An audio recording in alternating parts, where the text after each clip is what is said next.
माननीय रवींद्र चव्हाण साहेबांनी 2 तारखेची अल्टिमेटम दिलं होतं. भाजपा सारख्या शिस्तप्रिय आणि जगातल्या सगळ्यात मोठ्या पक्षामध्ये सन्माननीय रवींद्र चव्हाण साहेबांना तो अधिकार आहे का युतीवर बोलण्याचा? भाग 1.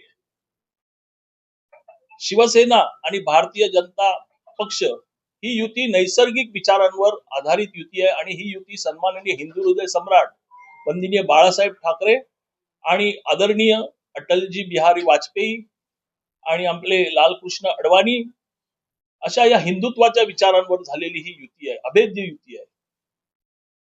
आता बघाल तर सन्माननीय एकनाथ शिंदे साहेबांनी, सन्माननीय आपले भारताचे पंतप्रधान कणखर नेतृत्व मोदीजी आणि आपले कणखर नेतृत्व गृहमंत्री सन्माननीय अमितजी शहा यांच्या बरोबर केलेली ही अभेद्य युती हा वरिष्ठ लेवलचा विषय आहे.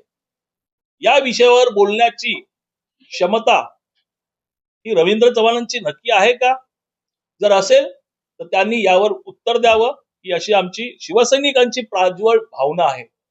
शिवसेना आणि भारतीय जनता पक्षामध्ये फूट पाडण्याचं काम सन्माननीय रवींद्र चव्हाण साहेब का करतायत याचं सुद्धा आमच्याकडे शिवसैनिक मी त्यांच्या मतदारसंघात येत असल्यामुळे सांगू शकतो की स्थानिक आमच्या ते लोंबिवलीचे आमदार आहेत.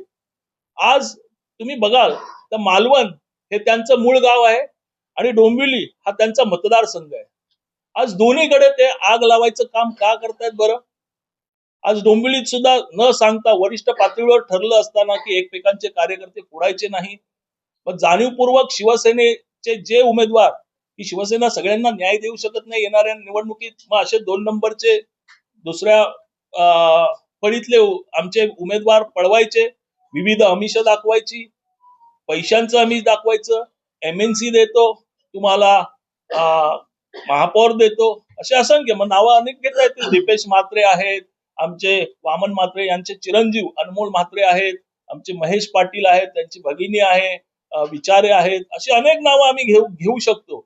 परंतु संयमी नेतृत्व सन्माननीय एकनाथ शिंदे साहेबांनी वरिष्ठ पातळीवरची युती बघून आम्हाला संयम पाळायला सांगितलेला आहे. आमदार साहेबांनी सांगितल्याप्रमाणे आमच्या देखील मागे भाजपचे असंख्य पदाधिकारी आहेत.